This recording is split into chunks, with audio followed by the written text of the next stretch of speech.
Friday the 13th Part 2 picks up a couple months after the terrifying events of the first film, after the psychotic killer Pamela Voorhees went on a murderous rampage at Camp Crystal Lake.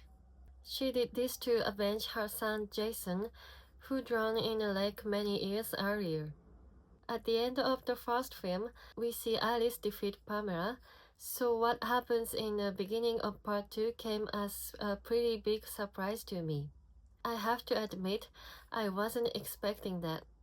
But as soon as we see Alice waking up from her nightmare and wandering around her quiet house, we know that something bad is going to happen, thanks to the creepy music that plays in the background. I'm glad at least the cat seems to be okay, and I hope someone took care of her afterwards. What a sad thing for that sweet little cat to witness. Anyway, the opening scene is very dark, and it makes you wonder who the killer is. Pamela is dead, so who could this killer be? Of course, we know that it has to be Jason Voorhees himself. Is he back from the dead after drowning in a lake as a child? Or was he alive all the time, living in the woods, foraging and hunting for food? Who knows? But either way, we see that he is now a full-grown man. He is not nearly as large or physically imposing as he is in the following entry, Part 3, but Jason in Part 2 is no slouch. To be honest, he is terrifying. He is fast, ruthless, and very angry. He seems to be an expert tracker after probably living in the woods for a long time, and he is very deadly and brutal with his kills. The shocking opening scene tells us that this movie is not going to pull any punches. After the shocking opening scene, some time passes and we are introduced to the new cast of characters. I really like the characters in this movie, and I think the screenwriter did a great job of fleshing them out and giving each of them distinct personalities. Many of them are funny and charismatic, and as you get to know them, you feel bad, because you know that they are probably going to lose their lives. Sometimes in horror movies, especially slashers, you meet a cast of characters who are boring, characters who have no personality or charm, and you don't really care what happens to them. But with Friday the 13th Part 2, this isn't the case. We are introduced to Paul, a man who opened training center at Camp Crystal Lake for counselors. He narrates one of the greatest scenes in the franchise, in my opinion, a scene where the counselors are sitting around a campfire as Paul tells them the legend of Jason Voorhees and his mother. It's a very creepy scene that drips with the atmosphere, reminding me a little of a campfire scene in John Carpenter's The Fog. One of my favorite characters from this movie is Ted, the tall, skinny, funny counselor. He always seems to be cracking jokes, and surprisingly, he is perhaps the luckiest person in the entire Friday the 13th franchise. I'll talk about what I mean by that later on though. We see the character known as Crazy Ralph again. Of course, by now we know he's not so crazy after all. He's right about the camp having death curse. This time, he snoops around the camp, watching a couple of the counselors before Jason shows up and quickly kills him. When I saw him snooping around the camp, I had a feeling that was going to happen, that something bad was about to happen to him. His luck had finally run out.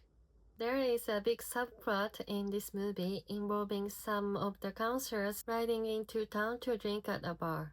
The rest stay behind at camp, but Ginny, Paul, Ted, and some others go to the rowdy bar and have some fun drinking beer with the locals. I expected Ted to be one of Jason's victims in this movie, but as I mentioned before, he's lucky to have gone out that night and gotten wasted. He made the right choice to stay in town instead of going back to camp. Mark, a nice counselor who is in a wheelchair, stayed behind at camp. I felt bad for him because he has a very brutal death scene involving a machete stuck in his face and a long, steep flight of stairs. The movie does a good job of surprising you because I thought that perhaps Mark would somehow find a way to make it out of the situation alive, or at least not face such a brutality from Jason. But Jason shows us that he doesn't care about Mark's disability when he kills him in a very violent manner. This movie pulls no punches as far as shocking deaths go. I think from the very get-to, when we see Alice being killed, we know that the movie is going to be violent, intense slasher that surprises us at every turn. Even though Ted makes the smart choice to stay at the bar and keep partying and drinking, Ginny and Paul head back to camp and quickly discover that something bad has happened. But they don't know what. Not yet, at least. Soon they find out. The makeup and special effects are great in this movie. There is plenty of blood to satisfy slasher fans and lots of disturbing kills. Every time I watch a good slasher like this, I'm very grateful that I am not in the situation that characters are in. Friday the 13th Part 2 is especially good at giving you that feeling. Once the credits begins to roll, you take a breath and feel happy that you're safe and sound in your own home, rather than at dark, creepy camp with a masked killer hunting you down. That brings us Jason himself. I want to talk about his portrayal in this movie. The way he moves, the way he looks. Despite being the antagonist of the film, Jason looks a lot different than what most people probably remember when they think about the character. He does not have his iconic hockey mask yet. Instead, he wears a burlap sack over his face. The sack has only one eye hole cut into it. I think this is because Jason must be blind in the other eye. It's nice touch to the design of the mask, giving it creepy look with only one eye. Although I love the iconic hockey mask, as I'm sure everyone does, I have to admit, seeing Jason running around the woods wearing a creepy sack over his head is very frightening. He really does look like a crazy backwoods killer in this movie, and it is very interesting to see the character's design in its earliest stages. That brings us another thing about the portrayal. Jason runs in this. Many people who aren't too familiar with the entire series might think Jason never runs, which is the case in the later entries when he's a zombie, sometimes even seeming to have the power of teleportation, like in Part 8. But in this movie, Jason runs, and I think that makes him even more terrifying. The reason I think he is so scary in Part 2 is because he feels so realistic. He feels like a real killer who could be hunting you down in the woods.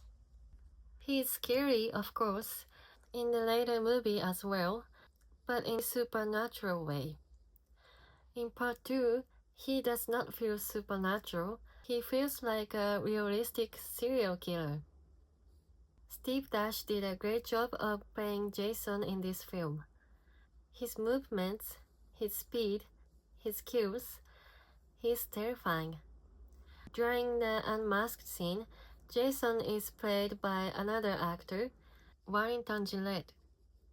And with the makeup they applied to his face, he looks truly horrifying. His long, matted hair, his droopy eye, and deformed face. Part 2 is one of Jason's best looks. Once again, Harry Manfredini does an amazing job with the musical score. Like I said in my review of the first film, I think it's one of the greatest horror themes ever. I love the operatic sound of it. It gives you the chills as you watch the characters running for their lives through the woods as the dramatic theme plays. Of course, I want to talk about Ginny. She's one of the coolest final girls, proving herself to be smart, strong, and quick-witted. She outsmarts Jason after finding his shack in the woods and catches him off guard, playing a little trick on him. The actress did a great job in her role, as did all the actors in this movie. This scene with her wearing Pamela's sweater is chilling and bizarre. It was a great plan she came up with, and I have to admit, I don't think I would have ever thought to do that. But it makes perfect sense when you watch this movie. She managed to trick Jason. She did a good job pretending to be Pamela. Friday the 13th Part 2 is packed with crazy kills and great cast of characters. It is a step up from the first film, with better production values and a better script. I like the first movie, but I think Part 2 is much better. The cinematography is nice and atmospheric, and it looks beautiful on Blu-ray. I miss when movies look like this, when they were shot on film, with lots of nice shadows and lighting. It is so much nicer looking than digital, especially for horror, and adds to the creepiness. I like that this film was also shot in Northeast, just like the first film. Although the filming location for the camp was Connecticut instead of New Jersey like the first film. After this entry, they moved production to Southern California. Friday the 13th Part 2 is a great slasher, but it is still not my favorite entry in the series. I'll get to my favorite in later videos, but Part 2 is definitely up there as one of the best, and I know a lot of people rank it as greatest entry in the entire series. Thanks for watching. Be sure to subscribe to my channel if you want to see more of my thoughts on horror movies. And remember, if you were ever offered a job at summer camp with a dark, twisted past, don't accept the offer.